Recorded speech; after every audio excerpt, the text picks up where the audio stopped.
Greetings, and welcome to the Thirsty Mage, the podcast looking for the perfect mixology between beer and RPGs.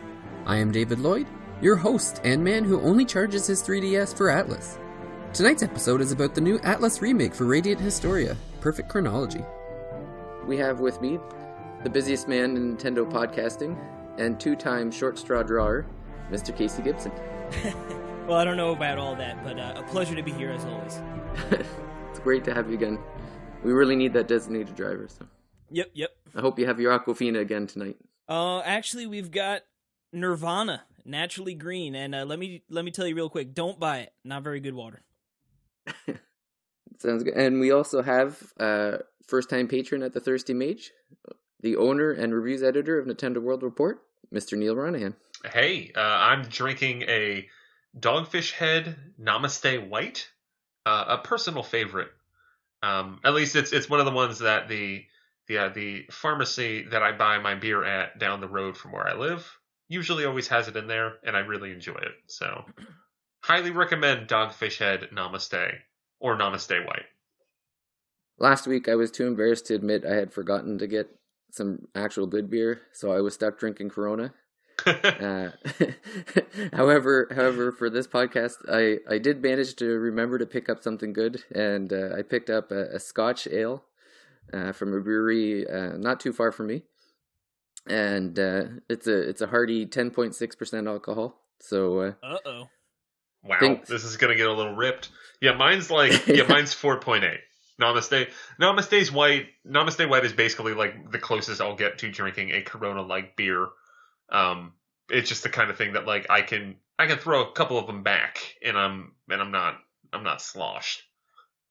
Not like David's gonna be after two. Yeah, halfway through it's just gonna be like, you're turning the stand. You're a timeline. That's right. Well, podcasting's just like golf. The drunker you get, the better you play, right? So. Yeah, if you're not like, you know, if you're not on like hole 14, peeing off in the bushes with a cigar in your mouth, you're doing it all wrong. Yeah, you're doing it wrong. You're not trying hard enough. Already dipping into your third sleeve of balls. That's right. So I guess we should let everyone know that tonight we're going to be discussing a lot of topics about Radiant Historia, and obviously there's going to be spoilers. So 10-year-old game, I think we're okay, and honestly, I think even when you do hear some of the story, you're still good. The game is great. Just play it anyway. Don't worry about it. Just listen to us. Get some pointers. Go have some fun. So we'll get started. So Radiant Historia was originally released in 2011 in North America on the DS. At the time, the life cycle of the DS was actually winding down, so not great timing. Which brings us to today, where the remake Radiant Historia Perfect Chronology released on February 13th. And again, unfortunate timing, with the 3DS being overshadowed by the Switch now. But unfortunately, it couldn't really be helped because the director from the original game, Mitsuru Hirata, was working on, or has been working on Tokyo Mirage Sessions until 2016. So this is pretty much the earliest it could come out. But it's still, I know we all love our Switches, but this is a fantastic 3DS game. So really recommend people give it a try because it's going to be great. Yeah, I mean, even what happened to me with Radiant Historia back when it first came out, I think a past patron at this here bar, James Jones, he reviewed it for Nintendo World Report back in 2011. But I think it came out in February of 2011, which was mere weeks before the 3DS launching. And I think it was like a week or two before Pokemon Black and White. Oh my god. So I think I was reviewing Pokemon Black and White, or I mean one of them. It's not like I was playing through both Black and White at the same time. I got this game and like played it for a week or two, and then was playing Pokemon Black and White, and then 3DS came out, and I was focused on that. But thankfully, the 3DS's first couple months were very barren, so I had the chance to go back and finish up Radiant Historia. But it was just like it came out alongside another major RPG with way more cachet, and I mean, at least now, like, it's the only show in town on 3DS. Yeah, like it's the 3DS launch schedule is very humorously empty right now, except for Atlas RPGs. Yeah, they're they're keeping the flood going.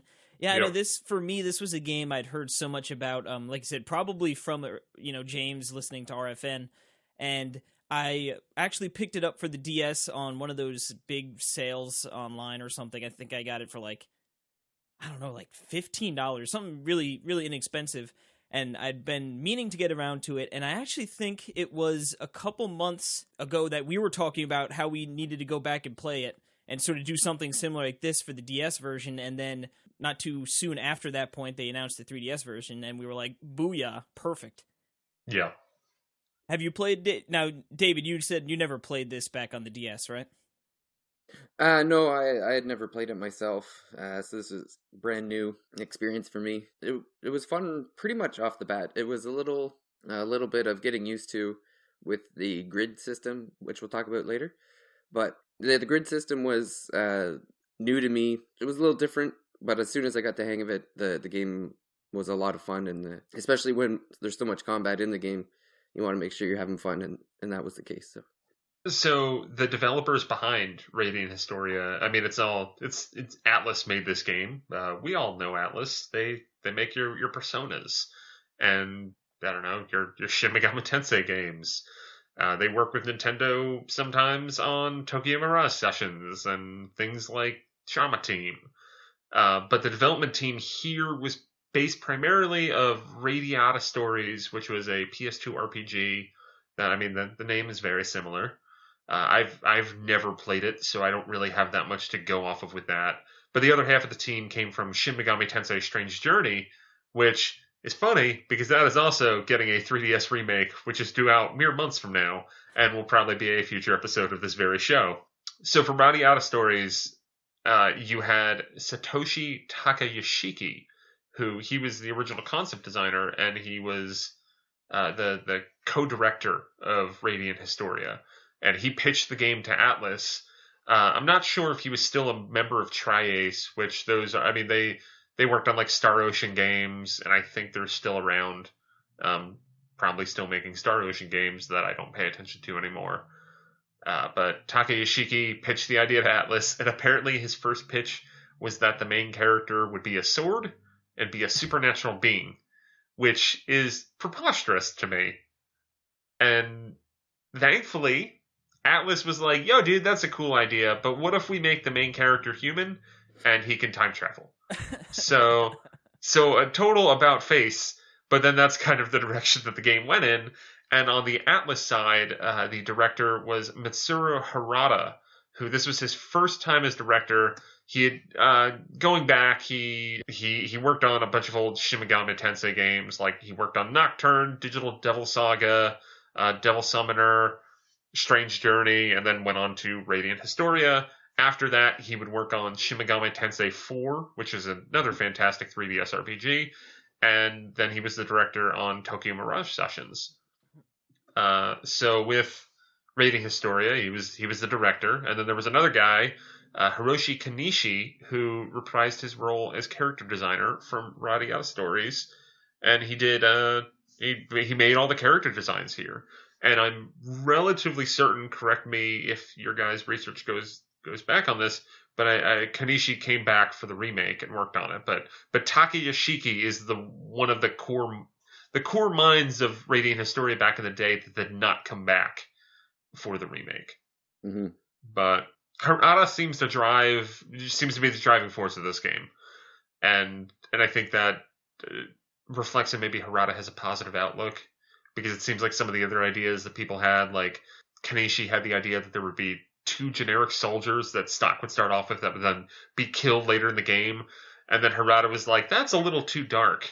And then that's how we got Marco and Rainey. So that's a thing that happened.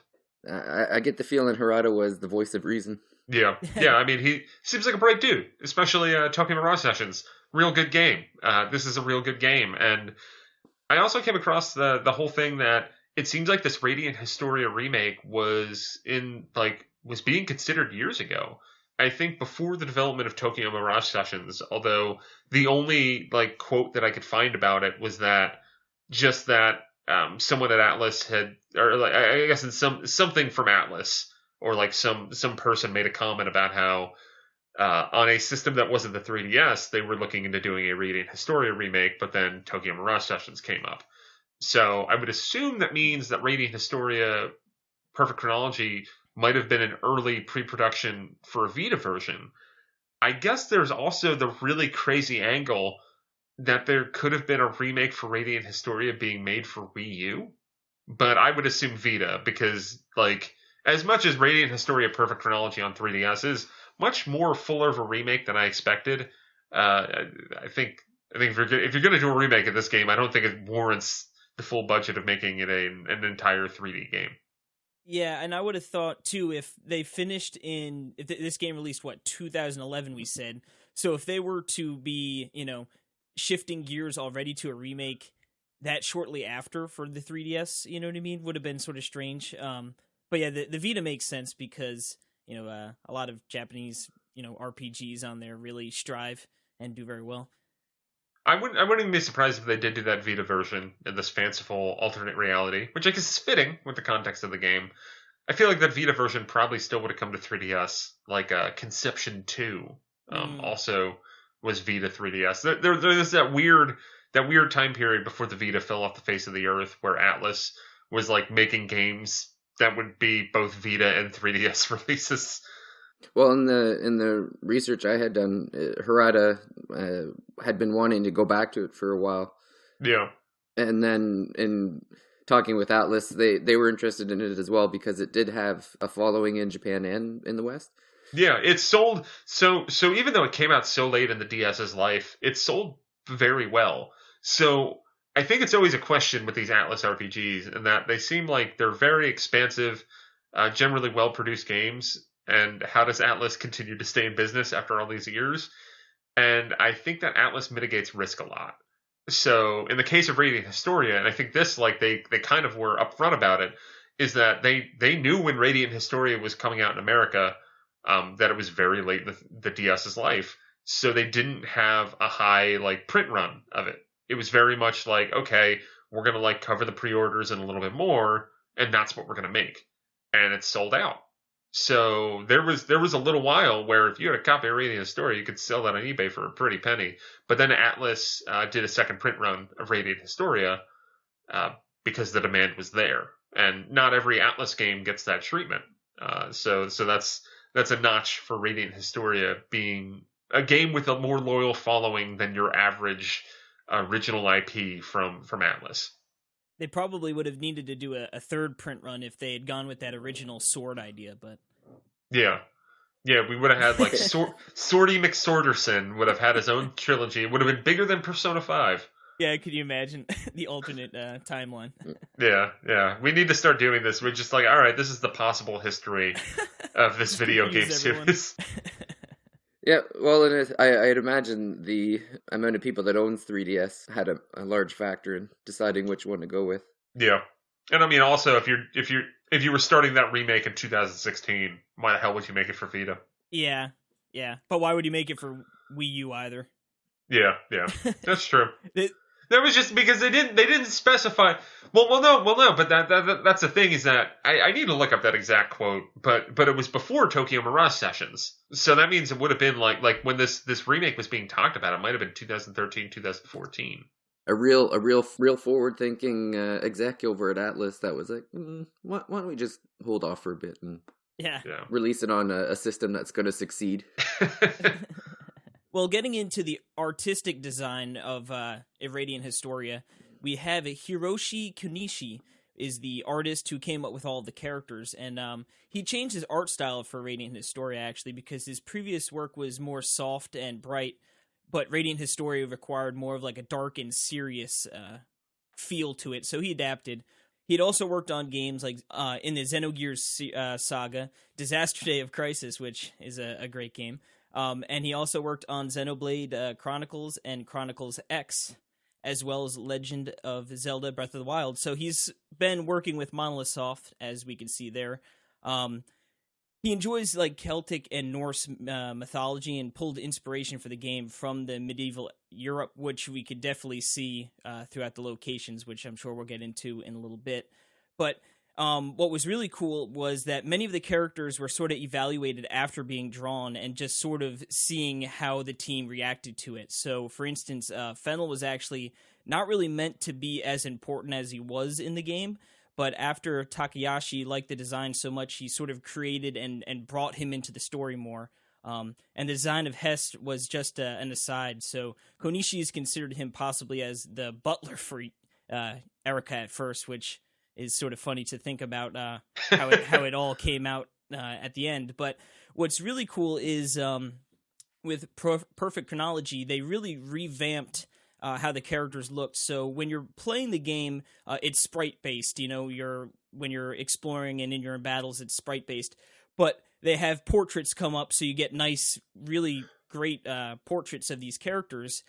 And when you compare the original portraits to the portraits in Perfect Chronology, some of them are sort of what you'd expect, sort of just like a brought up to date, fresher model. But some of them are drastically different, and I think Erika is one of, if not the most different, from one version to the next. That was like, I, having played the original and going to the 3DS version, I didn't even really notice at first that they were that different until I saw Erika, and I was like, "Who's this? This isn't what I remember." Yeah, like you said, I feel like it's just sort of a different pose and a little different, look to it, obviously, but. Yeah, some of them, like, Erika is, like, she has, like, short hair in the original one, and then she just, looks so different in the updated version. I wonder why they decided to make such a drastic change. Well, it's funny, too, because in an interview, Konishi had actually said that Erika was the hardest one to draw, that he did her, I think he went over her, like, 100 times, and he said there was just no aspect of it that he just felt was clicking. So he said he went through like countless different hairstyles and different costume designs, that he definitely wanted that European, like medieval European royal look to her, but trying to balance it was definitely something he was struggling with. For the Perfect Chronology, it wasn't actually Konishi that did it. It was redrawn by Masaki Haruka, who had worked on Castlevania Order of Ecclesia. Yeah, because I also found out it's specifically a different portable platform is what the remake was originally done, and it was before it was Harada was committed to doing Tokyo Mirage Sessions, and basically when that got going, he had to put that Radiant Historia remake aside. It seemed like Harada was really the driving force of this remake even happening. But I definitely like the new designs, like Erika in particular. If you were to show me both pictures and I hadn't played the game, or having played the game or not knowing about the old one or whatever, I still would have picked the new one. Like, she just seems more on point to me. Yeah, you can buy the old art with DLC. Oh, Atlas. One of the worst things about Perfect Chronology is the DLC, which some of the things are just like, it's an experience booster. Give us $3. There's they also gave you that with the vault. Yeah. There's also the bathing suit fan service mode where I think everybody's in bathing suits. Good lord. Yeah, but it's actually some of the later DLC that's coming.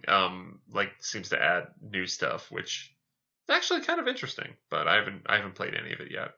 I'm good with what they've done. I don't think I need to give them any more money. It doesn't sound all that appealing to me. No, but even like you're saying with the medieval, it's funny that each kingdom had that, like Alistil and Grenord for sure definitely had that medieval European, like the castle and the kingdom sort of thing. And then it was funny to see Cygnus had it was kind of the same time period, but that Middle Eastern look, and even with the music, and then with Celestia having kind of the Rivendell, the elves in the forest kind of feel. It was interesting that each kingdom, even though Grenord and Alistil, they felt pretty similar to me, stylized wise. Like, I guess to me, Alistil always felt more like just metally, like so industrialized, like everything was metal. I felt like, more so than Granorg. Yeah, whereas Grenorg felt, maybe it's part of the reason for the name, felt like grainy, like a little rougher, whereas Alistel is a lot cleaner. Yeah, I could see that. I mean, I've thought all of the areas were really, really cool. Obviously, there were, aside from those two, they were pretty drastically different. You started to get to that desert and the like Forja, you get like the lush greens. Yeah. And to me, my favorite area was Celeste. The music was so good in there, and I love those foresty areas. It's a real pretty game. I think that the art holds up very well. Even the DS version, I think, still holds up to the modern discerning eye. I think the 3DS version, in a lot of respects, especially artistically, like I like it a lot more. Not to the detriment of the DS version. I just think the 3DS it looks better. Well, and since I haven't played the 3DS in a while, I was a little concerned about going back to it, having played so much on the Switch. And I didn't feel like it it obviously is a step down, but I didn't feel like it affected my experience. Yeah, like I think for all three of us, the Switch has dominated our lives. And Radiant Historia was the first time I've gone back to the 3DS since like Samus Returns. And like you said, David, I expected it to be way, way worse of an experience going back to the 3DS, but it really wasn't. I still adore that system. I want every game to come out on Switch, but right now every game is not on Switch, and there are a lot of games on 3DS, and those games are excellent. So I'm still cool with 3DS. Yeah, I was actually playing Heist on there, so I've been playing the 3DS a little bit more actually than I had. Like you said, I probably hadn't touched it since maybe an hour of Metroid Returns or Samus Returns. Yeah, I think that the other aspect of it too is like when you go from like the Wii to the Wii U, there's that obvious step up. HD. But to me, like with the 3DS, to the HD. So like the 3DS to the Switch is kind of similar, but the difference is with the 3DS is having that dual screen is pretty nice. Oh, I was gonna say, and with the 3DS it's still slightly more portable to me than the Switch. Oh, because of the screen being 100%. protected and it's smaller, you can stick it in your pocket. Like it's easier to move around, and it's a little bit easier to hold when you're kind of out and about. Like it's not as it's not as big. Like it's just a little more comfortable. I would say underrated feature too is that you can advance the text with the D-pad. So you know what I mean? Like I hate when I'm playing a game and I'm like trying to grab a drink and then I have to come back to press A. So it's so nice to have that. Like, the D-pad works, that I can sort of advance the text. There's just a lot of great quality of life stuff in this game, and I've always appreciated about that. Like, there's a big part of this game is the time travel element where you're kind of redoing different things, and you can so easily skip through text or fast forward through it if you need to. And I like this game a lot, guys. It's real good. Well, and the voice acting was added in too. Yes. Not everything was read, but enough of it to keep that it was like noticeable and was just nice. Yeah, I think every main character, and then like I guess like even secondary main characters like might a little bit, but yeah, well, like I'm trying to think. Yeah, like Keel has one. Keel has a voice actor. Noah does. Yeah. Like all of the villains do. Yeah, and then characters like the Chief of Celeste, like they don't. But like you said, it doesn't really ever feel like, why doesn't this character, like they still made vocal noises, like they'd have like a sentence like, yes. It is comical when someone doesn't have a voice and you're like, they're not important. Yeah. Oh, yeah. I met this person. Yeah, don't need to really worry about them too much. Yeah, you're like, he's a voice. I gotta pay attention now. I think Stock's voice actor is very good. Granted, I did not play all of this game with, I played some like at work and while watching TV and stuff. So I didn't like play it with the sound blaring. But Stock's voice actor, I think, worked very well. Nothing else was offensively bad. Some characters weren't as good, but nothing adversely affected my time with the gameplay. Yeah, no glaring issues where you're like, ooh, like how did that get in there, or how? And for me, it's just I think Stock's voice actor is perfect for that character. Yep, Yep. And of course, they're going to be hearing Yeah, his I'd voice the agree. most Yeah, throughout the and that's game. So, the most important thing to nail is stock, and they did it. So oh, Yeah. cool. I can't wait to talk about stock in a little bit too. Well, since we're talking about the voice acting, might as well start going to the music, because the music was outstanding in my opinion. Oh yeah. Yeah, it's from my favorite video game composer. Maybe you should say her name then, or you could tell me if I butcher it. Yoko Shimomura. Yeah, I'm pretty sure that's that. Yoko Shimomura. Close. Yeah, I think so. I mean, I know I don't speak Japanese, and I embarrassingly, when I first discovered her in the 90s, I thought she was a dude, and then was like, wait, what? Oh, okay, cool. He's my favorite. Yeah. Because it was, I mean, for me, it's, she did Super Mario RPG, which, Super Mario RPG is a game that I would probably term one of my favorite of all time. But it was a game that was instrumental in taking me from a kid who liked playing video games to a kid who was super crazy into video games. And a lot of that was, I think that soundtrack is like outstanding, and it like uses bass in a way that makes it feel a lot more bouncier and playful than a lot of other similar games that I played, and it stood out. And so once I figured out what her name was, and then finally learned her gender, then whenever I hear that she's a part of a game, my ears perk up, because I know the music's going to be great.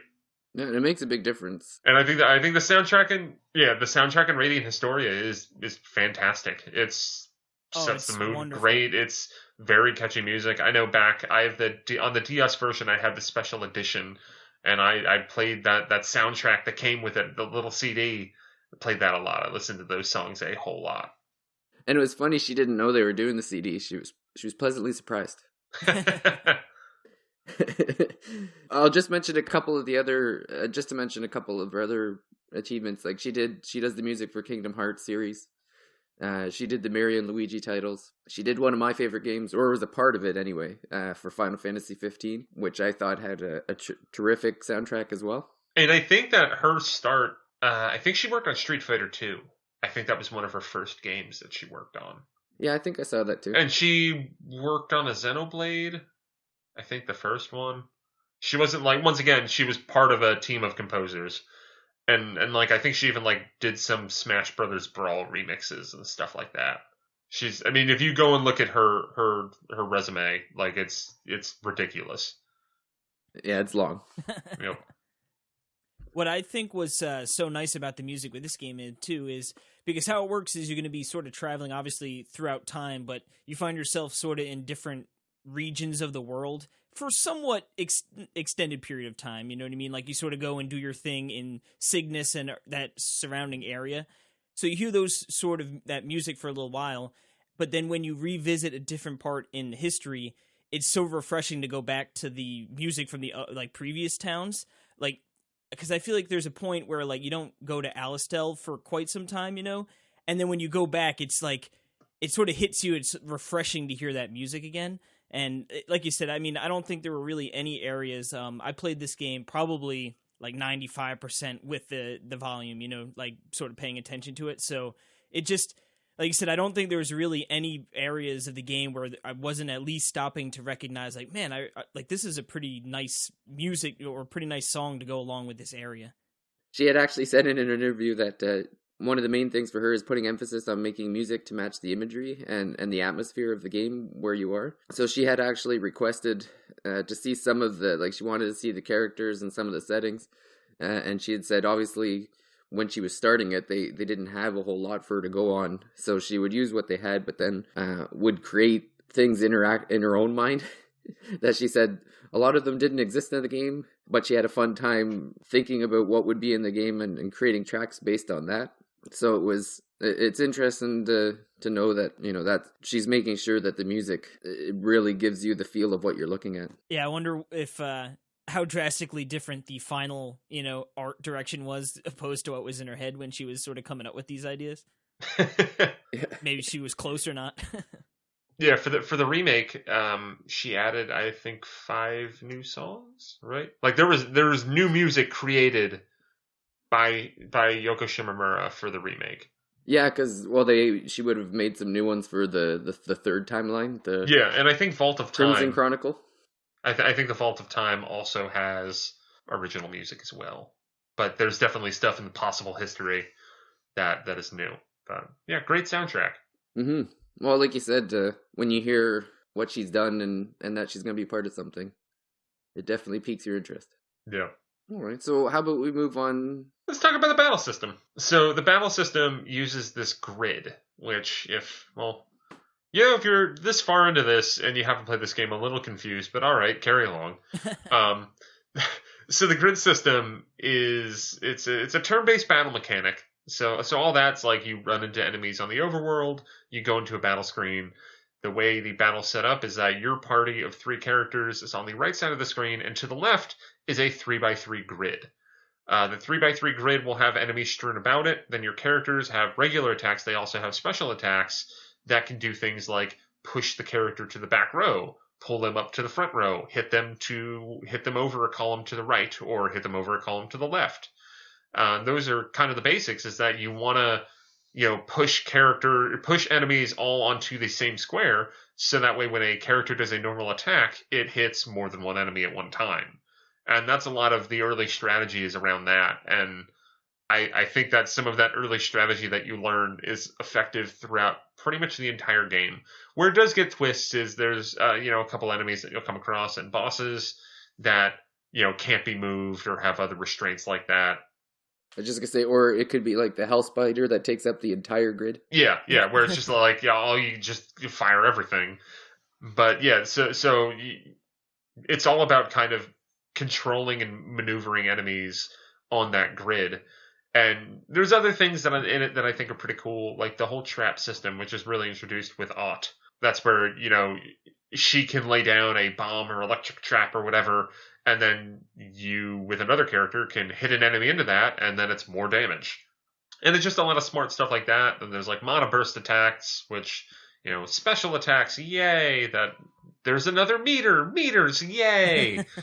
New to the remake are support skills, which are, if you played Tokyo Mirage Sessions, that concept should seem really familiar, because that's where Harada used that in Tokyo Mirage Sessions, and then when he worked on the Radiant Historia remake, he was like, let's bring that into this. So throughout the game, you're going to have 3 characters, but you'll have other people, on the bench, and at random intervals, they might come in and help out.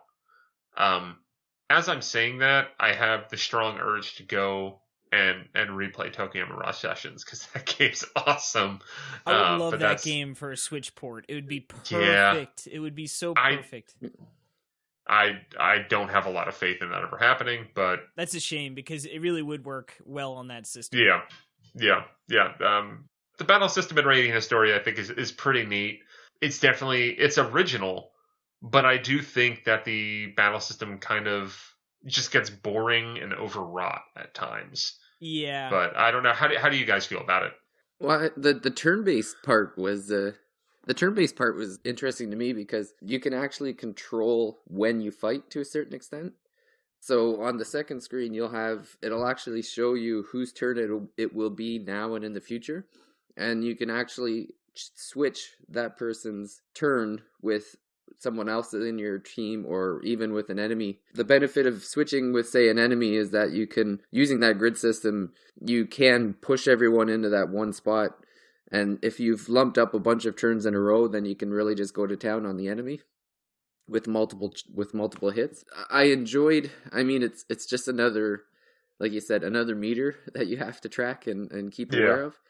But it's neat to have I like complicated things in games. It takes a while to get used to them, but I enjoy that you can do so much with it. So like I said, at the beginning, it was, when you're trying to learn the system, it can be frustrating. And it almost seemed like the first few battles going in between kingdoms and doing story items were just filler. At the beginning, because on top of the fact that you couldn't do everything, like all of the moves hadn't been unlocked yet, it just seemed like a lot of the beginning of the game was story driven. So you would just have like 2 fights on the way to, you have your introduction, you'd be put out into the world. You'd have like a fight or two that seemed to take longer than it should for a first or second fight of the game, and then you would get to where you were going. And it just, so those first few fights, because it just took a while to get used to, and I can see where they were thinking like tutorial. This is kind of like your tutorial, figure it out. So at the beginning, I was a little like, yeah, I'm not really feeling this. But then as soon as you started getting like when you got aught and was able to start using traps, like that was pretty neat. You had that extra aspect to it. When you started to get the characters that could hit like a row or a column, that was pretty neat. So it got better as the game went on. But yeah, for me, I liked it. I thought it's a cool idea, like you said, to be pushing and pulling the enemies sort of around this grid. When, like you said, when we get aught, I thought that was really cool. Like, oh, you can set up a trap in the one corner, stack a couple people and get them over on that, and it's going to be doing a big damage. But I think a drawback of the battle system with the idea, like, you're supposed to be pushing and stacking enemies to do more damage and pull these combos off. But because of that, every battle I felt like had quite a few enemies to deal with. 4, 5, 6 enemies for even just like a random little battle. And like you said, if you were to stack them up, you can dispose of the enemies pretty quickly, but you're going to be burning through mana pretty quickly as well too. So I always felt like I was sort of tentative because it's like, all right, I'm going to get into this battle and I'm going to go through a bit of my mana, and I don't really know how, if I get to the end of this little area and then all of a sudden I'm going to need a bunch of mana because now there's a boss, or if it's just like, oh, well, there's just a handful of lowly enemies that, I can sort of burn through my mana and not worry. Now, they sort of counteract that a little bit with pretty much as you're going through the game, there are little save spots where you can sort of jump back to Historia, or you can save. And you can also refresh there, too, with mana crystals, I believe they're called, which are sort of a limited resource, and it heals you up, but you don't have a lot of them. So, and I'm sure, I'm not alone in the sense in RPGs that I have my items, and I don't want to use them because I'm going to need them for a big battle, so it's just, so that sort of had me a little bit, like, would sometimes see me ignoring battles because I wanted to make sure I had enough mana. And then that sort of ended up leading me to just do some grinding in the vault to sort of bump up my levels so that I could end up skipping matches or battles, I should say.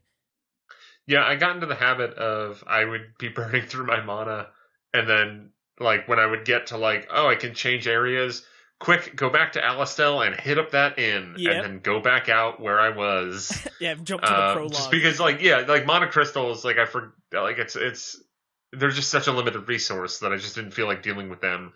So I just like be like, oh, I'm low on mana. Okay, if I don't have the items, if I don't want to burn through the items, I can easily just go back and go to find an inn throughout time, and then use that. That was one of the other things that I found funny about the system was, so there are these crystals that you'll find them in treasure chests. They're pretty rare. You can also buy them for a hefty amount of gold. Yeah, there's that shady dude who's like, you want some crystals? Yeah, show me the cash. I got some PCP. I got these mana crystals. Yeah. Well, and then when you don't buy one, he's like, well, good luck then. Like almost like he knew you were in trouble. Yeah, like, screw you, pal. Yeah. I got kids to feed. Yeah. But yeah, you could use these, so you'd have these crystals and you could use them to recover, like you recover your health, you recover your mana or your magic. But the one thing that I found really funny was when you died, like when it was game over, there'd be the option, if you had 3 crystals in your inventory, you could forfeit those 3 crystals to restart the battle that you were just in. And I don't think there was ever a situation I did that, because if you said no, you would go back to the last save point, which probably wasn't that far away anyway. You know what? That happened to me once. I used it. I used the 3 crystals because I was like, I couldn't remember the last time I saved. And I was like, you know what? It probably wasn't too far because there are save spots all over the place in this game. So it's, you could save pretty much every couple of minutes if you really wanted to. And I was like, I really don't want to redo a bunch of stuff. So I used that, and then that took me down to like 1 or 2 crystals, and then I was afraid to use them the rest of the game. And then I also made sure to save every single time I passed one of those the rest of the game. Well, that's the thing with me, just years of playing RPGs, like the one thing that's in my head all the time is if you have the opportunity to save, you save. Oh, Yep. yeah. And if you have 50 spots that you can put saves, you don't overwrite, you just use them all up.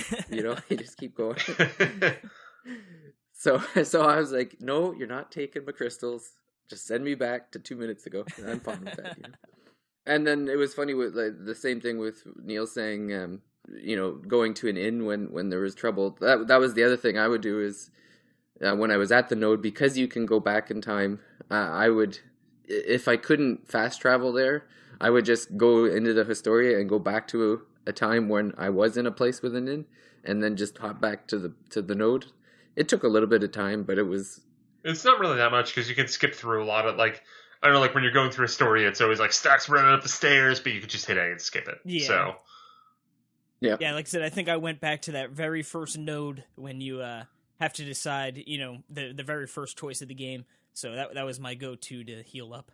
But I guess speaking of timelines, now this is initially this sort of confused me early on in the game because I wasn't exactly sure how I was going.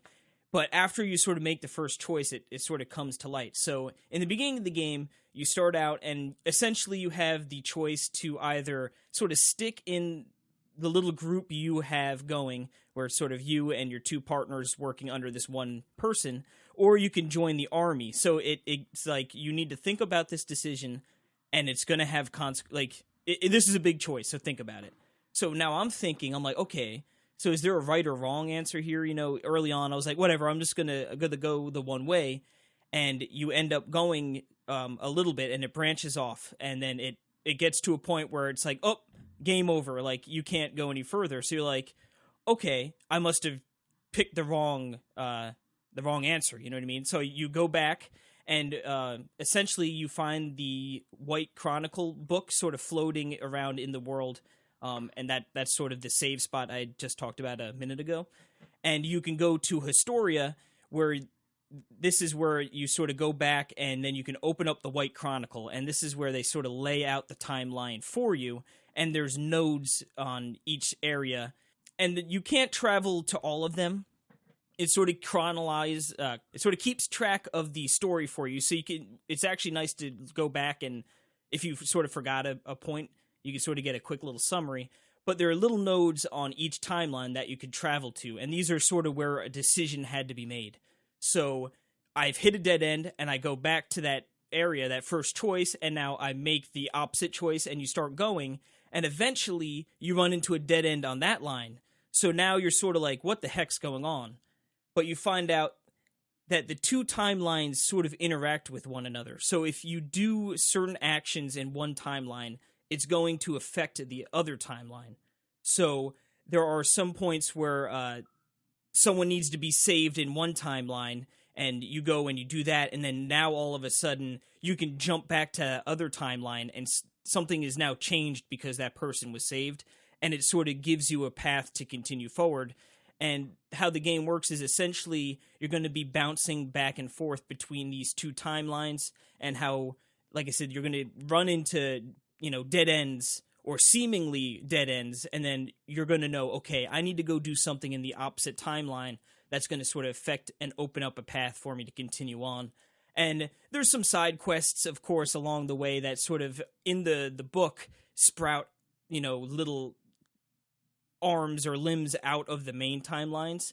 But I think what's really great is how the timeline is sort of laid out for you, because it might sound confusing jumping between timelines and nodes and this and that and the other thing, but the way the game lays it all out in the game for you to visually see is, for me, it was really, sort of helped wrap my head around it, being able to look and see what's going on. Yeah, just an example of that too. So the one that jumps out to my mind was, so you got your standard timeline and your alternate timeline.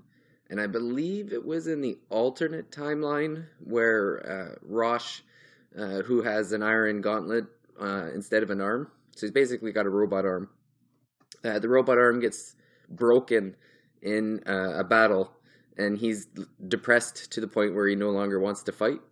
So it's explained to Stock that they don't have the means to fix it, and Rosh doesn't want to fight anymore.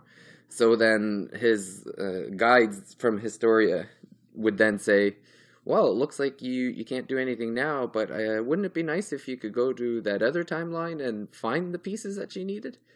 So then they would give you good direction on, okay, at what point would there be the opportunity that I would be able to find these pieces that the other timeline needs to fix so that I can move forward. So in that instance, there was a fight in the other timeline with Rosh where you go back and you take the gauntlet pieces from that timeline, you go back to the original timeline where when you first got there, they were saying, okay, we don't have the pieces. And then you're like, oh, do you mean this piece? That was my favorite part, was every time it was you needed something, all of a sudden you're like, well, I just happen to have that in my pocket.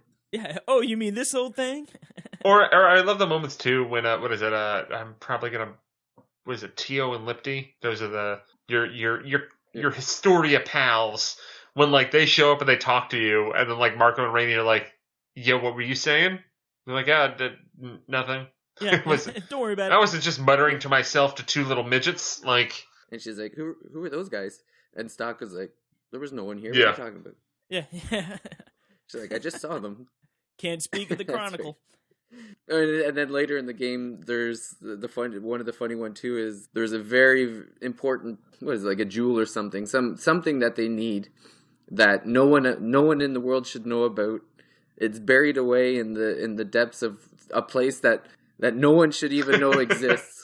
And she's telling Stock, yeah, so we need this thing. There's no way we can get it. Nobody knows about it. Like we're just screwed. Yeah, and he's like, oh, you mean this? Like it's right here. Although that was the one thing, the one thing that Stock, finally man. outed him was when he got the thing that he should not, that no one knew about, and was buried away in where no one could get it. That was finally the one thing that made somebody think, something's not right here. Blew his spot. Yeah, I mean, was this confusing at all for you, David? Like with the two timelines, and then I guess Neil with the third timeline. At least early on, I can imagine that would be really confusing. No, David, you answer that, and then I'll go on about the third timeline. I think I had a similar experience where I wondered, making the decisions. It's like, okay, at what point is this going to affect what I've done? And again, the same thing of, am I making the right choice? Well, I guess I'll find out at some point. But it didn't take too long to realize that even though there are two timelines, it's still a linear story. Like it's still, there is still a beginning and end. It has a very nice rhythm. And the thing that keeps it flowing, I think, is that when you open up the historic, like there's always the story, you can read what's happened in the past. So what they do is when you open up the story menu, both timelines show on the screen, and it's very clear. So they make a clear alternate timeline and standard timeline, and there's nodes that basically summarize what has happened so far as you go through the timelines. So it's really easy to see, to kind of map where you are and where you've been and where you've gone. So it doesn't feel like two stories happening at once. It does feel like one story that's moving together. That's the way it felt for me. I think so I think that in its initial form with I think, what is it, standard history and alternate history are what they're both called. I think in that they play off each other nicely, and I think there are moments where like you kind of are like, oh wait, what's Marco and Rainey's deal right now? Like, because you do kind of get like you interact with characters across both timelines. And you kind of get a full view of these characters that way, which is interesting. But then it leads to moments where you're like, oh wait, no, in this timeline, I don't know. For me, it's not that it's confusing. It's just there's moments where there's layers of dramatic irony that I think sometimes aren't reflected in the dialogue because you know more about these characters than they're aware that you know. If that kind of makes sense. No, yeah, for sure. But I think the third timeline, when you play through it, just makes it horribly confusing, which is, I totally understand why there are two different ways to play through this remake. There's the mode that you guys played, where it's essentially the game as it was originally, where you're bouncing between the two timelines. It follows a pretty good rhythm. Like you can, the ideal way to play through this game is you pick a timeline, you go until you're stopped, then you go to the other one, you go until you're stopped. Then over the course of that, you should have ran into something that opens up the other part of the timeline. So then you go back over there and you go back and forth. And it kind of, segments the game nicely and I think works out very well. How it works with the addition of possible history, which is the third timeline, sort of, is at the end of chapter 1, you're introduced to Nemesia, who has this pretty dope ship called like the Dunamis or something. And it's going through time, and there's all these kind of hiccups in timelines that you need to go fix. So at the end, from after chapter 1 onward, at the end of every chapter that you get to in standard or alternate history, there are more quests that unlock in possible history. And what possible history does is it takes you to, there's not a cohesive third timeline. It takes you to all sorts of different timelines. The first one that they show you is Rosh is the general. There is like Heiss is not in command, Hugo's not in command, it's Rosh. And then like he gets attacked randomly and then you stop it and then that's the end of that quest. Like these are all very short bite-sized quests that all kind of once again add color to the characters that you've been interacting with, whether playable characters or enemies. And one of the things, as I'm diving more into spoiler territory here, is possible history does this weird thing where it kind of redeems every enemy. Because it's like you find these different items and show them to, trying to refresh my memory on names. You show them to like Hugo and Heiss, and like you make them happy. And then they're like, I don't want to be evil anymore. But this is a possible history. It's not reflected in the main game. And like I had fun with the possible history stuff. I think it makes it harder to keep on the threads of possible and alternate history when you keep on having, or from standard and for the main game, it keeps it more difficult to keep on to those threads when you're going to these kind of random, weird, offshoot alternate histories. Yeah. And because it was totally brand new content for me, whenever I'd get ones, it was a nice change of pace from the main story, and it was stuff that I'd never seen before. So the way they handle that, apparently, in the mode that you guys... So what is it? I think perfect mode is when you play it where possible history is worked in to the main game. Append mode is where you play through the game as essentially how it was on the DS version, with, the quality of life changes, the Vault of Time, which is an experience boosting dungeon that you unlock like 5 hours into the game. That is new for the 3DS version, but is also present during the course of Append. So you play through the game as normal. You get to what would have been the end of the game on the DS version. And how they handle it, I think, you have to get all of the nodes and everything. I did not get the perfect ending. That's like Googled all of it, this, but... or not all of them, but like I guess there's a certain amount of key important side quests you need to do. Yeah, but apparently when you get to the end of that, instead of seeing the end of or you see the end of the game, and then Tio and Lifty show up and it's just like, yo, there's a third timeline, go do it, and then you do all of those all of the Nemesia missions all in a row. And then you can, finish get the perfect ending of the entire thing. I wonder if that would have been a better way to introduce it anyway. I mean, like you said, it would have kept the main story on point a little more focused, and then sort of gives you that new lot afterwards. But I guess also, sort of once you see those credits roll, sometimes you just put the game down and not really worry about the quote unquote new game plus or post game material. Yeah, I have my complaints about it, but I think that the way they handled it is pretty okay. I just don't think I don't think Atlas or the game, or like what's in the game, is clear about how this is all handled.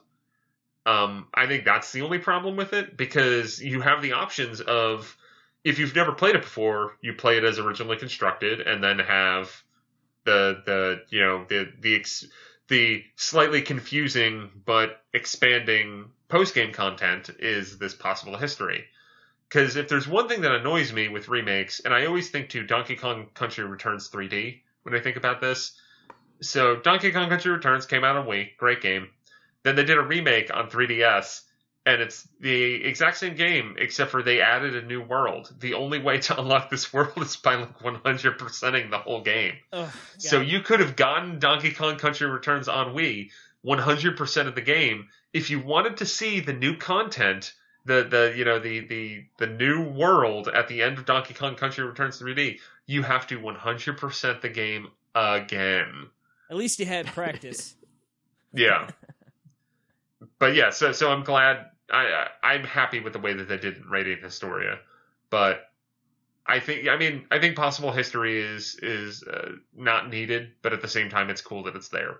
Like it was neat to see some of these weirder offshoot alternate maybe histories. like a value add for the remake, like if you had purchased it before, just to give you some extra content. Yeah. And we'll get into it after the break, but the third timeline actually does like finish the story, I guess you could say.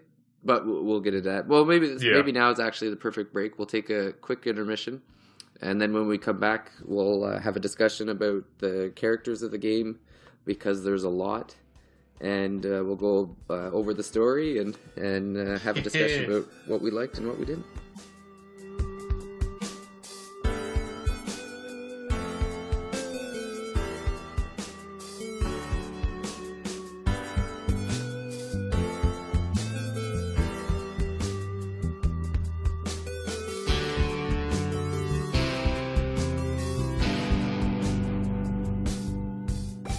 Alright, so now what we'll do is we're going to talk about the story and all the characters within Radiant Historia. One of the main great things about this game is that there's tons of characters. They're all terrific, so we're just going to go through them, discuss who they are, what we like about them. I just want to give a shout out though to the writing team on Historia. So that's Yo Hakaduki. Oh man, I'm butchering that name. Suzu Tanami, Kazuhito Okamama.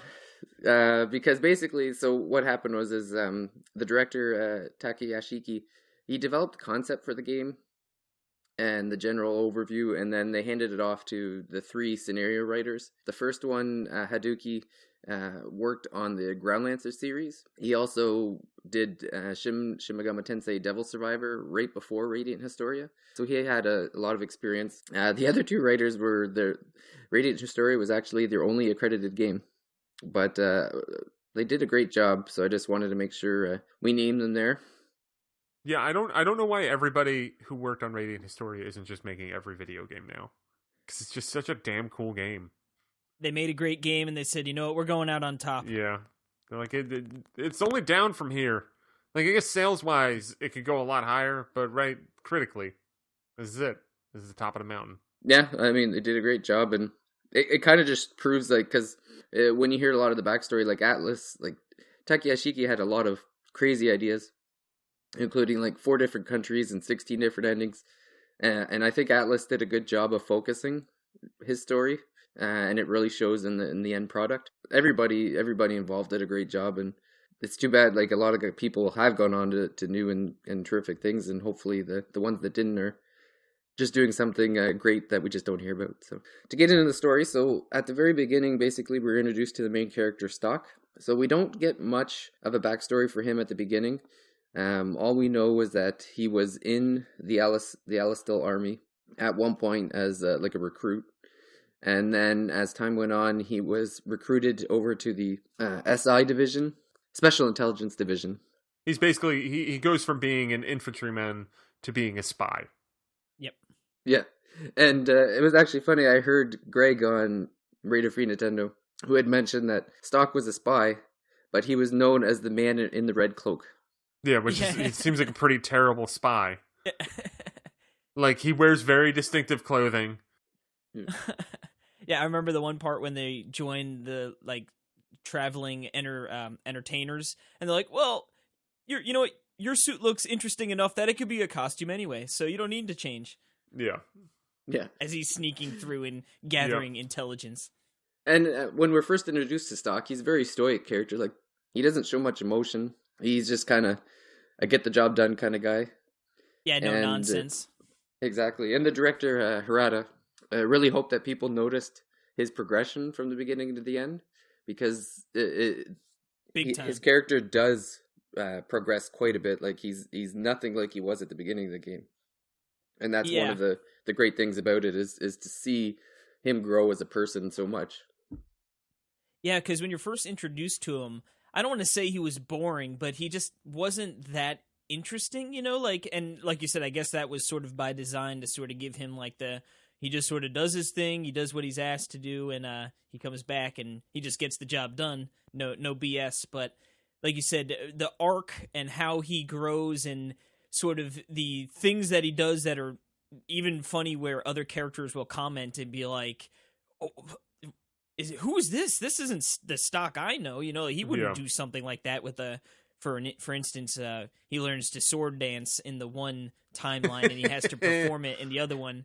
And they're like, oh, do you have any special skills? And he's like, well, yeah, hold on, let me do this. And everyone, you know, I think Rainey was like, who is this guy? Yeah. Like, I mean, I just love that stuff. It's nice to just see a character in a JRPG go on a less traditional character development path. Like, I mean, the first episode of this here, Thirsty Mage, went through Xenoblade Chronicles 2, which, no, I have not beaten Xenoblade Chronicles 2, but I don't know. It's got a little bit of a I'm not saying it's bad, but like, the main character in Xenoblade Chronicles 2 is that typical, like, boy with stars in his eyes who wants to be something and then, like, goes on a journey to become something. Like, Stock is a non-traditional JRPG main character where he already is something and he's going on this different path, and it is like he changes throughout the game, and it's kind of cool to see that because it's against what we usually see in JRPGs. Mm-hmm. And in that same beginning, we were actually even introduced. It's not completely clear at the time, but the main villain of the game, Heiss, is introduced right off the bat as his superior in the SI.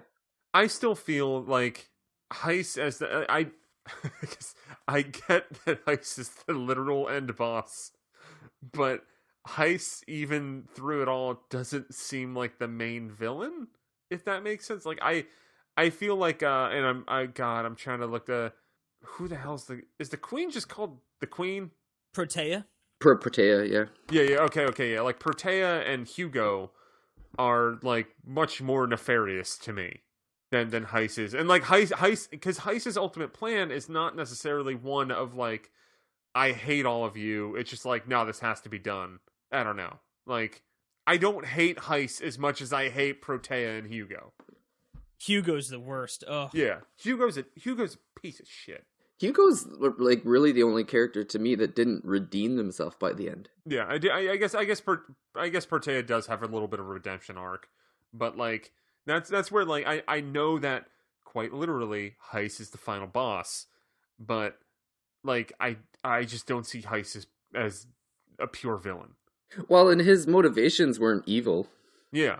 Yeah, and like 95% of the game, you don't realize he is the bad guy. Yeah, and it also is a little bit like, I think that Heiss's actions are more cowardly because he's supposed to be the sacrifice, and then he's basically trying to mess with it, so he's not, and he's putting... It's still really not clear what Heiss's relationship to Stock is. He's the uncle. Okay. Yeah, he's King Victor's brother, and he kills Victor and kidnaps Stock, who is the sacrifice and partial soul of Erica. Yeah. Or Ernst. Ernst / Stock. Yeah. But yeah, no, like you said, to me, and then, of course, as it all unravels, which I'm sure we'll touch a little bit more on exactly how that story plays out. But like you said, you sort of find that Heist's motivation isn't necessarily from pure evilness, but sort of from just anger at the world because of sort of the situation he finds himself, and Stock, who doesn't know at the time what situation he's in as well. And Yeah. like you said, you could sort of relate a little bit, or maybe I should say feel sympathetic, because if you were born to be killed, essentially, you know what I mean? Like I could see how that could be really taxing on a person, and how it could make them sort of take the route of redemption, or revenge, I should say, instead of where, Stock, once he sort of finds out his plight, is more of a optimistic, I'm going to do this for my friends, It's sort of interesting to see how the two who are in a similar situation, how drastically different directions they went in solving their situation. Yeah. This might be a good time too, maybe we'll just give the backstory. So essentially there's one continent, and there's four, I believe, like four-ish countries. There's a couple smaller ones, but essentially what's happening is that the continent is turning into a desert, because way back in the past, some genius set off a spell which was starting to drain the mana of the world. And essentially what happened is when you lost all of your mana, you turned into sand. So there was this slow process of the whole continent was turning into sand. Desertification. The desertification, yep. And what's funny is that the entire time, the only people that know that this is happening is the royal family of Granorg. So, and what they had been doing was basically delay this desertification. They had to sacrifice someone of royal blood. So essentially what would happen is someone in the royal family would have to be sacrificed. And this was the weird part to me, was that they had to sacrifice them twice. They were killed once, reincarnated into, like, basically their soul was given a new body. Yeah. Then they had to be sacrificed a second time. And this was basically the process that had been happening for generations, until it got to the point where King Victor of Granorg had a brother. I don't know if his name was, I don't think his name was Heist, it was something else. But basically the brother had decided, no, like, screw this isn't fixing it. So I'm going to take off. I'm going to take the Chronicles, the Black and White Chronicles, from the Empire, so that this can't be used in the future, or finding a way to stop it from happening in the future. And then since the uncle ran away, they had to choose a different sacrifice. So the father had chosen his son, Ernst, to be that sacrifice, which angered Heist, because he was his uncle, and they kind of alluded to, there was a story scene that they alluded to, that really Heist had a close relationship with Ernst and Erica, to the point where he was almost like more of a father figure to Ernst than his own father was. And that's where, once Ernst was sacrificed the first time and brought back, Heist decided that, no, like, I don't want him to die. So the reincarnated soul came back as Stock, and Heist kidnapped him and gave him a new identity so that he wouldn't know who he was, and so that he could basically run away like he did. And I'm pretty sure, correct me if I'm wrong, but I believe Ernst was actually supposed to not be the one to be sacrificed. It was actually supposed to be Erica. But I guess Ernst stood up against his father, and that annoyed him, so he ended up using Ernst as the sacrifice. So that also sort of plays into Erica's little bit of, like, she should have, her guilt maybe survivor's guilt towards being, I should have been the one. I think from the other playable characters, I think Eric is one of my favorites. It's just the kind of thing that, in the grand scheme of the story, a lot of the other playable characters kind of don't matter. And I think Eric is one of the ones that does have more of a core attachment to the overall, the main thrust. Funny to see the comparison too, because Erica throughout the game was basically like, we have to do this sacrificing ritual to save the continent. Like, she was very singular focused, like, we have to do this. And Heist was singularly focused on that. No, it doesn't, it's just delaying, it's not helping, nothing can fix anything, let's just let the world die. And then to see Stock kind of being pulled from both sides, and then he's the one who eventually figures out, I guess in the end, it depends on the ending you get, because if you don't do all of the nodes, just the world ends. Like, yeah, if you don't get all the nodes at the very end, the first ending is that Stock does sacrifice himself to save the continent. Yeah. And then in the perfect ending, once you've gotten all the nodes, Stock then has this discussion with Heist at the end that leads Heist to sacrifice himself. Yeah, I thought that was a really great true ending, to sort of come full circle where it's like, he was so headstrong against not being a sacrifice that he finally found someone worth sacrificing himself for, you know what I mean, in Stock or Ernst, I guess, and yeah, I thought that was a great ending. They made you jump through a lot of hoops to get to it, though. What makes me, I guess, should we get into what's added in Perfect Chronology? Sure, the third's the... Yeah. So the way that the game kind of ends in its initial form, even with either ending, whether it's Stock sacrificing himself or Stock convincing Heist to sacrifice himself, either way, like, world's still screwed. Like it's still like, it's only a matter of time. Nothing is really solved. Oh, we're gonna look into how to fix it. Like, yeah, dude, that didn't work before. Like, Heist had however long to try to figure this out. He ain't know. Like, it's just kind of that what made Radiant Historia kind of very affecting to me is that ending's just kind of still pessimistic. Like, it doesn't have a neat bow. It just kind of is like, okay, this is the end of this chapter, and then it's like, Stock story ends, but the overall world is still a mess. Yeah, well, and the funny story about that was initially Takeshiki just wanted the entire world to just end in ruins. Like, no, like, that's the way it ending.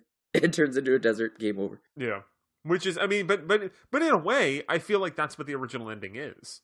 Yeah, it's not literally, but it's just hinting at, it gets to that point. So, all right. So here's how possible history, the third timeline in Perfect Chronology, works.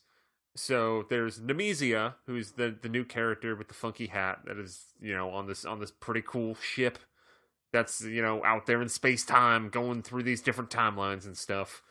There's a third book. So in the main storyline, you have the White Chronicle, which is what Stock uses, and the Black Chronicle, which is what Heist uses to mess with Stock. And those are kind of, simpatico. They're they both feed off each other. Nemesia has the Red Chronicle, which the whole point of that is that it's like, looking for the reason for the decertification and how to fix it. So as you go on the different quests with her, you find all these artifacts. And then once all the artifacts are found, then you go to right before the perfect ending of Heist sacrificing himself. And then instead, Stock persuades him to lend the power of the Black Chronicle. And then Stock joins up with the group, and they fight. They fight the Singularity, which is that's the cause of the desertification, is the Singularity, which also turns out to be Nemesia's brother. And then they defeat the Singularity, and then the desertification's gone. Game over. And then the game ends. Yeah.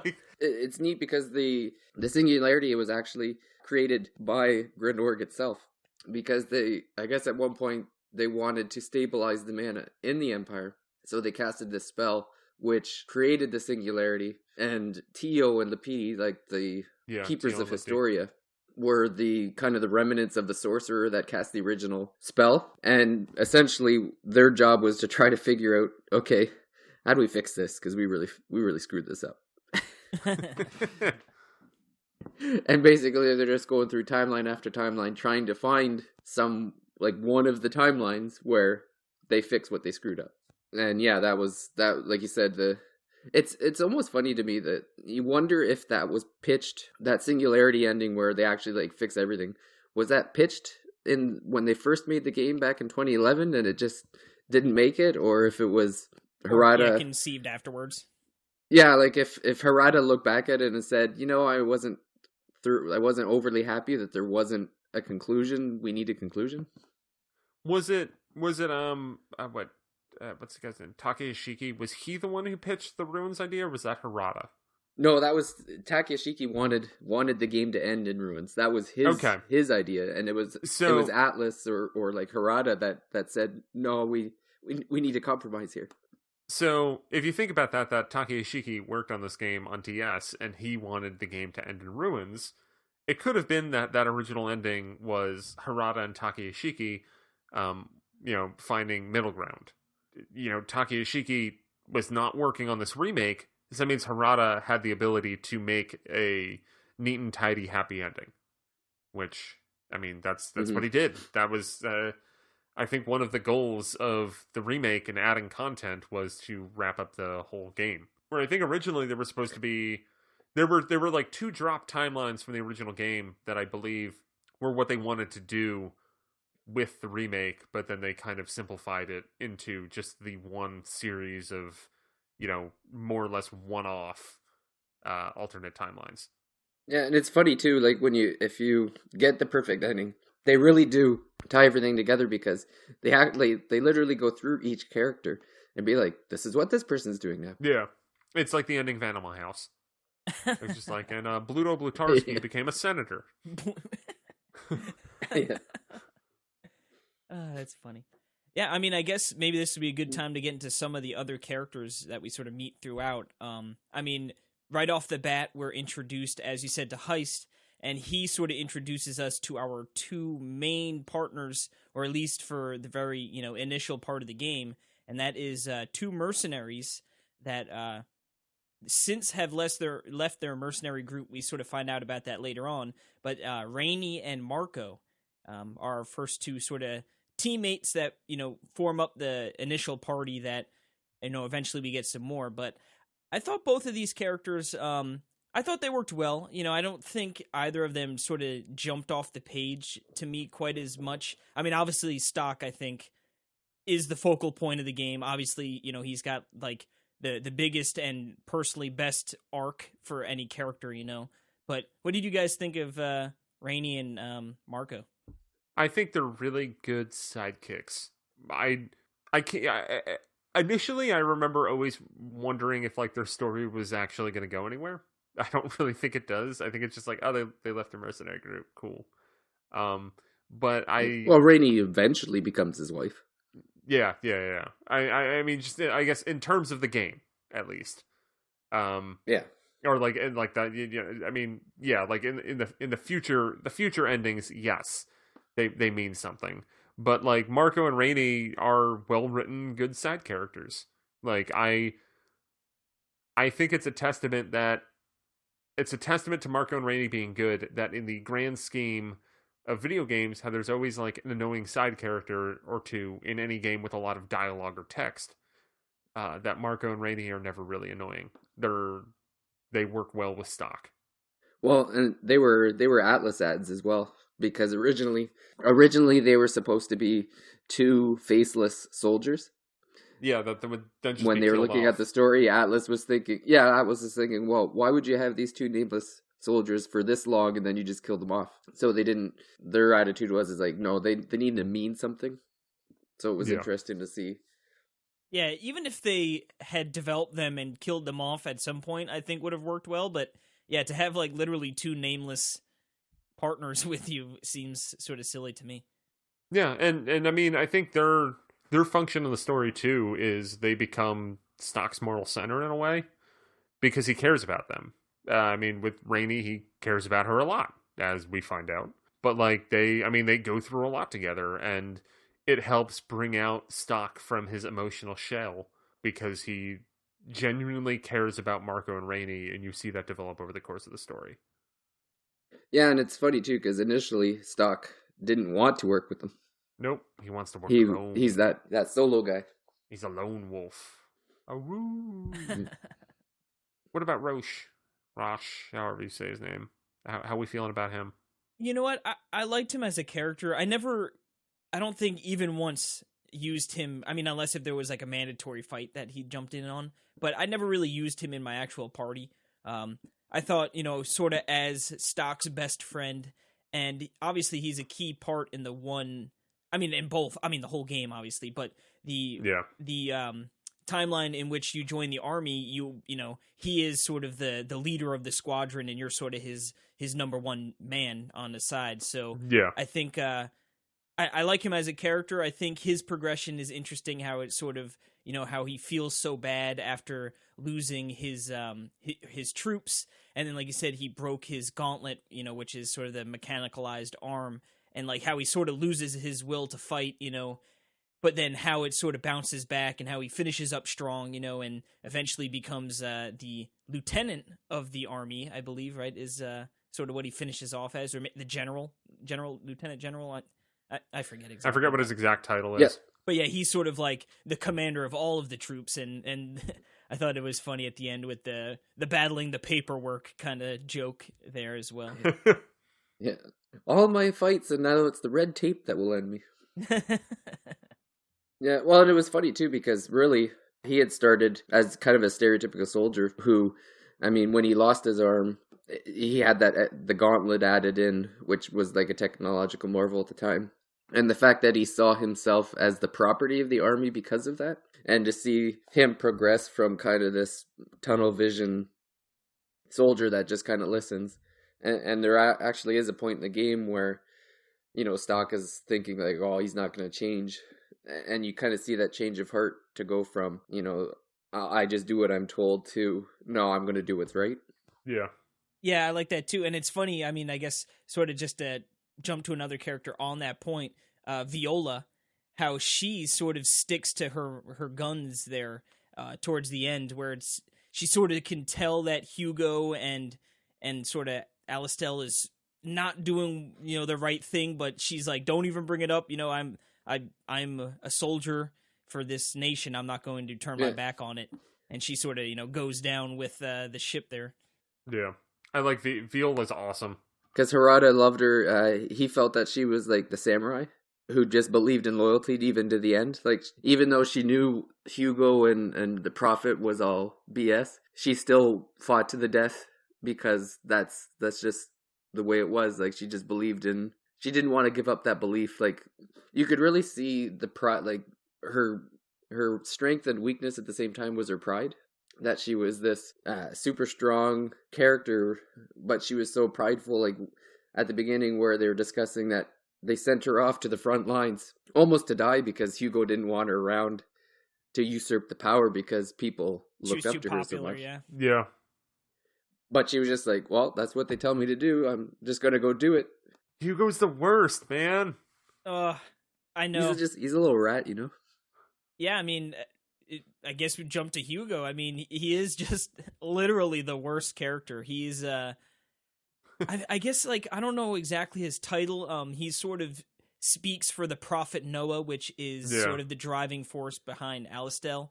And it's like, you get to the point where it's like, they haven't seen the Prophet Noah in a while, but Hugo always speaks for him. And then you're like, well, is the Prophet even real? Did he kill the Prophet Noah and now he's sort of doing his own bidding, you know? And he is such a dirtbag, you know? It's like anyone, like you said, Viola gets a little bit of popularity, and what'd she get? She was the Valkyrie, right? Yeah. And, you know, the people saw her as that. And he saw she was getting a bit of following, so what's he do? He sort of just pushes her to the front lines where no one's going to see or hear from her. And then you sort of see that happen with Roche as well. You know, they start calling him the Lion, right? I forget the full... The Young Lions. Young Lions. So it's like, you know, the joke is sort of like, oh, you know, don't get too popular. You might find yourself on the front lines at the Sand Fortress. But it's so satisfying to see Hugo get his comeuppance at the end. But I hate Hugo. But you know what? Where the people of Alistel are show us Noah. The stupid possible history where they're like, Hugo's not that bad. Like, they should not have included that one. Just Hugo's always a douche. Yeah. Because it's just like you... Yeah, you give Hugo his stupid his rosebud, and he's just like, nah, I'm still a dick. Like, that's how it should have been. Yeah, screw you. Well, I like too, Heist shows up at the end, and Hugo's like, oh, let's combine our forces. You know, like, you don't got any forces. Your personal guard walked out on you 5 minutes ago. But I think it's also funny because when he dies, he doesn't show any regret or any remorse for his actions. Instead, you know, he's like, oh, I finally see Noah, you know, I can get to you. And he, like, smiling as he dies, you know. And I like Roche is, like, pissed, too. He's like, oh, that guy, he just died with a smile on his face. Yeah, like you didn't even get. He was happy to die. You know, he was happy to finally go see the prophet Noah again. So it's like, then you start to think, it's like, has this person just been so corrupt and you know, not mentally there that he believes these things are really for the right, you know, and it's not necessarily him being bad. But then you're like, no, I'm not trying to rationalize Hugo as being a decent person. Like, he's the worst. Yeah. Well, the George Costanza line comes to mind in this case, where it's not a lie if you believe it. I mean, that also brings up one of my favorite characters, Lieutenant General Raoul, who is just all around good guy. I mean, yeah, it's funny. He's a stand-up dude. Because, yeah, like in the beginning, you sort of meet, you know, you meet Hugo, Hess, and, oh God, what's the name I'm thinking of? Oh, I'm an idiot. Hugo, Hess, and Raoul sort of all at the same second there, you know? So you're like, and you're starting to see like, oh, well, that guy's bad. This guy's sort of shady. And then you're wondering, like, is Raoul sort of in on this as well? Or does he turn, you know, and through, he just turns out to be the best, you know? And he's always sort of doing what's right for the people and not, you know, trying to do anything foul. So for me, he was one of my favorite characters, you know, outside of Stock. Yeah, and he got like really hung up about the fact that his secretary saved his life. Yep. Like that was interesting to me, is that there was like several times, and even in the very ending, where he was like, "Oh, I hope she's okay," but he knew that she wasn't, but was still holding on. Yeah, holding on, and just so glad that she had sacrificed herself for his benefit. And it was almost like the thing that drove him to continue was that it's like, okay, she believed in me, so I'm going to move on or keep going, you know. I like that part. Like, yeah, Raoul was a fun character that way. One of the more important characters that we haven't discussed yet is Ott, the shaman from Celestia. She's a fun character to use. Yeah, she is fun. Well, and it's funny too because you don't know it at the time, but she really knows what's going on from day one. Like, she knows who Stock is, really. Yeah. She knows about the decertification. She knows about the ritual, but she's just there having fun with Stock. And I think finding out that she sort of knows everything makes sense, because the entire time you realize she's very protective of Stock, you know, and doesn't want him to leave or doesn't want him to go. Most, you know, whenever they're sort of separated, as the story, you know, where it's like, you stay here. And she's like, no, I can't leave Stock. Like, I need to stay with him. So it sort of makes more sense because she knows, I guess, what the end game theoretically would be, that Stock has to sacrifice himself, you know? So it's funny to see her sort of, I don't know, I guess sort of selfishly not want that to happen because she doesn't want anything bad to happen to Stock. Yep. And then we also have Gafka, the Gutrol. Former resident, the Gutrol, who was cast out of Forja because he was sympathetic to humans. The Gutrols in general were interesting because it was later in the game. There's a quest where you have to release the Gutrols from captivity, and it's funny because Stock and Rosh were like, "Well, I don't understand. How did they get captured?" Because the Gutrol are these massive beast men who are ultra powerful, and so they were like, "Okay, we can go rescue them, but why were they captured?" And the answer was, "Well, I mean, they could have beat them, but it would have been too easy, so they just didn't bother." It's like they just decided to let themselves be captured because it would have been too much work to fight back. I would have liked to see, like, I mean, like, the Gutrols are really cool, and maybe what they did in the story was like enough for them, but I like kind of wish I knew more.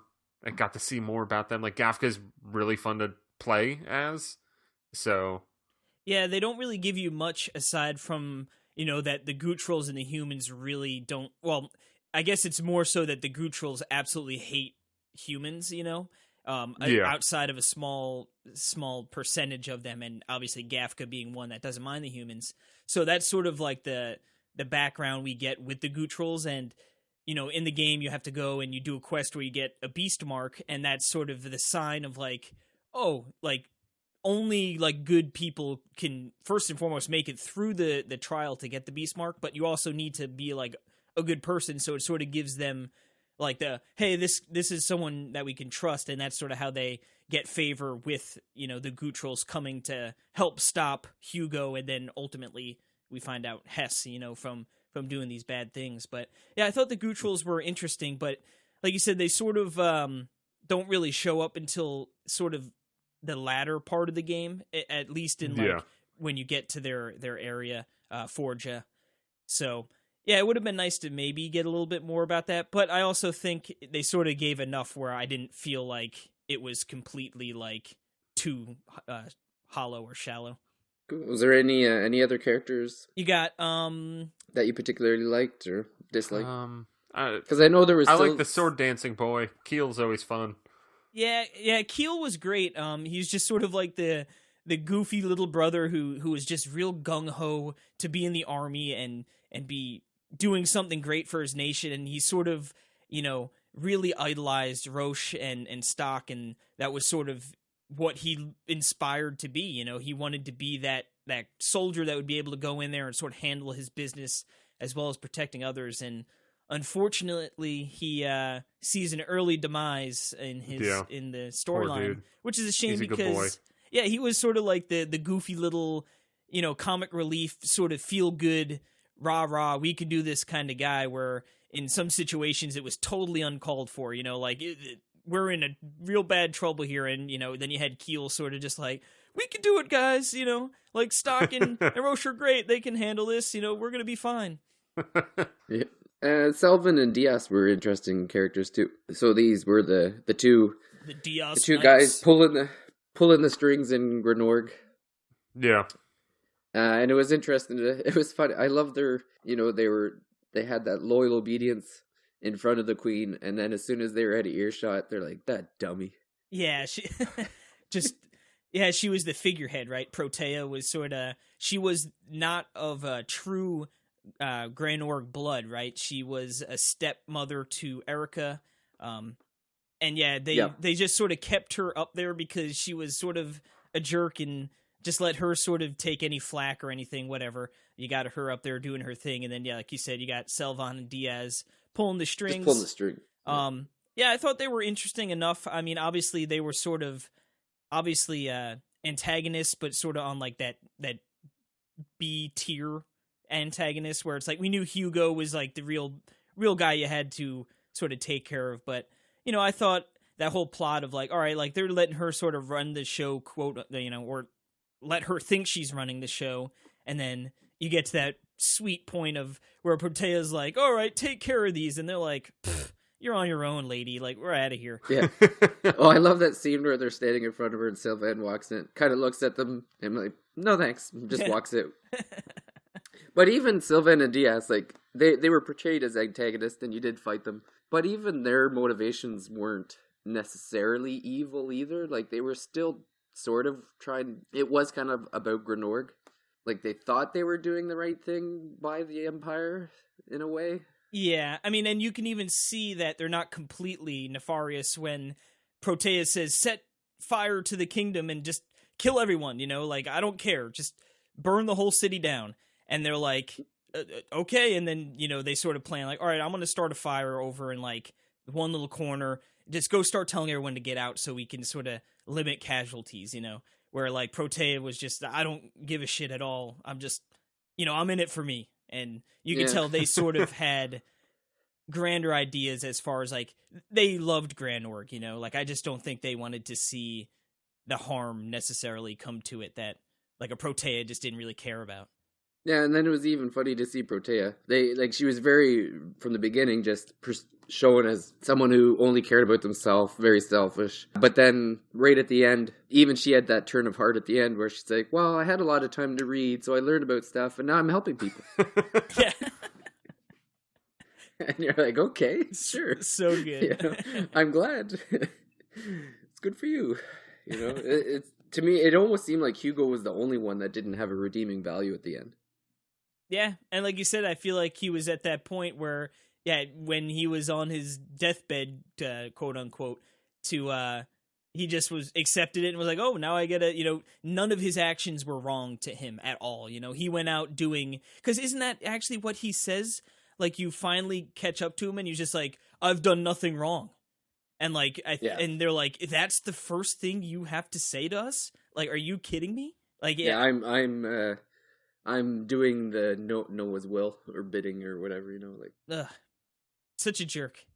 But it was interesting, like in the ending, the characters were so interesting. It's such an integral part, and Stock makes it known, like in the very end, where Heist is like, I don't understand why you don't want to burn down the world, and Stock explains to him that, well, you didn't have the people around you that I had, and so they really make it like, okay, this is why the world's not going to end, is because you had all of these characters that did good things and deserve to live, sort of thing, Yeah. Yeah, now, I'm not sure if this was said and maybe I skipped over it.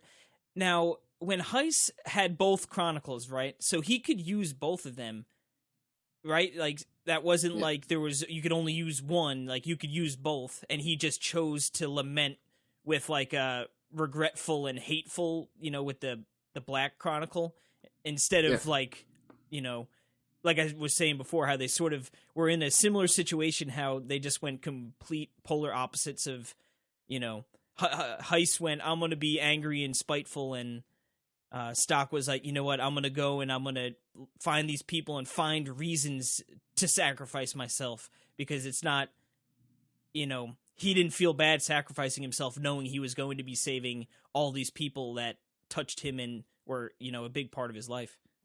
Yeah, I don't think when Heist gave the White Chronicle, I don't think he thought that was what was going to happen. Because he kind of explained it that his ultimate goal was for Ernst to come to his way of thinking. Yeah.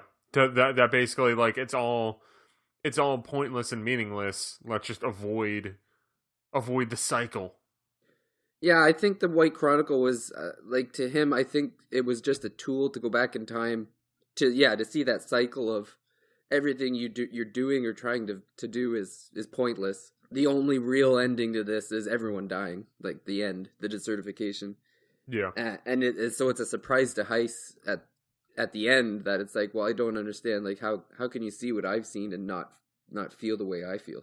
But and I think that's all part of where Heist, like I really think he saw Ernst as a son figure, because they even say and I don't know if it was in which ending it was in, but Heist wasn't like leaving, like after he was kind of beaten, and Stock even points out that like you're still holding out hope, like you're not leaving because you're holding out hope that I'll still turn to your way of thinking, even though it's obvious I'm not. So I mean, Heist's connection to the world was all just Stock, where Stock had this big number of people. And that's sort of the beauty of, like, he finally realizes, like, oh, I'll sacrifice myself for the one thing that is important to me, for Stock. Yeah, and him seeing that the world was important to Stock. So it's like, okay, well, if the world is this important to him and he's important to me, then I guess it's worth sacrificing myself. Which, in the original game, didn't really solve the problem. Like it was still... Everything sucks. But it was still going to end one day. Yeah, but I guess, I mean, I don't know if they go into how often this ritual had to happen. Like, oh, if you do a ritual here, you're good for 100 years or 50, however many years. But it would still give Stock, presumably, his full life or close to his full life before. Would it? I mean, if you think that Ernst was the previous sacrifice, and that, I don't think we're given an exact amount of time, but it couldn't have been that long. Yeah, it seemed like each generation somebody had to go. Yeah, I guess that's how true. I took it. That's what, like, I mean, like, each generation is what I kind of thought initially too, but then the whole Ernst being the sacrifice, like, and wasn't Heist was meant to be the sacrifice. Yeah, I think what the thing though that made it seem that it was every generation to me was, so Heist was the sacrifice, or supposed to be, and he took off. And so they had to go to the kid because there was no other option. So it almost seemed like to me that they didn't want to sacrifice like younger people. But I also okay. But then right. But even still, the end of I guess the end of the original endings there's a sacrifice that happens. But if it's once a generation, don't those sacrifices not need that? I don't know. Well, it's hard to say too because Heiss. They made a point of saying that Heiss shouldn't have been as old as he was, but he Traveled was so because he much. was using the Black Chronicle so much. Okay. But I wonder if now had Heiss gone through with the sacrifice and the ritual, right? Now maybe that would have meant that Erica and Ernst would not have had to sacrifice themselves because maybe it did jump a generation, and the only reason it was, generation and then the next generation is because Heiss never fulfilled his duty of actually doing the ritual. Maybe. I don't think they really touch on that. It would be interesting to see. But yeah, I wasn't sure because even if it did just one generation, that would still give Stock generally most of his life, to sort of see through until the next sacrifice. Or well, the other part of it too was that there were things were happening that were speeding it up. Like Al's still creating a weapon using the mana, like the Thaumatek. And you had Heiss sort of making things happen in certain ways to sort of make it happen quicker as well, right? With the being able to travel and sort of alter history how he pleases. Yeah, he would have certainly been pushing the Thaumatek with Fennel there. Yep. And he would have known that was speeding up the desertification. With how Heiss got older because of using the Black Chronicle, does that mean that like Stock should be 80 by the end of the game? Yeah, it's possible. Yeah, Stock didn't age one bit, man. Yeah. Heiss must have really been traveling quite a bit. But he was. They implied that there was a lot of setup though too, because the mercenary group that Rainey and Marco was with.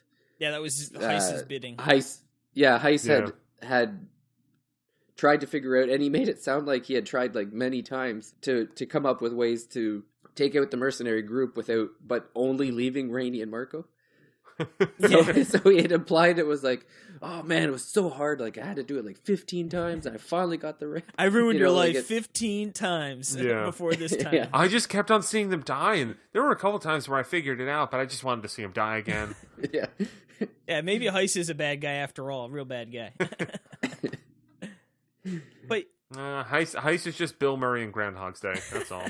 Yeah, I was thinking he's just Joker trying to get with Andy McDowell. That's really his whole goal. I was thinking more Joker from Dark Knight, where he's just like, just burn it all. Yeah. Yeah, but it's funny to me when I think of Radiant Historia as a whole. It's definitely more character and story driven. Like I think that is where the game really shines. Like the battle system is fine, and I had fun with it. But, ultimately I think it's a little shallow. But, the writing is great. The characters and a lot of their development, especially like we've sort of said before with Stock, it's just, I think that's really where the game shines, is just a really interesting story with some really great characters. Yeah, and I think there are definitely, RPG tropes in this game, but I think the story kind of stands tall. Like, I don't think there's too many games out there that are like this, specifically with how they develop the characters, because I think the characters are very nuanced, even in some of their simplicity.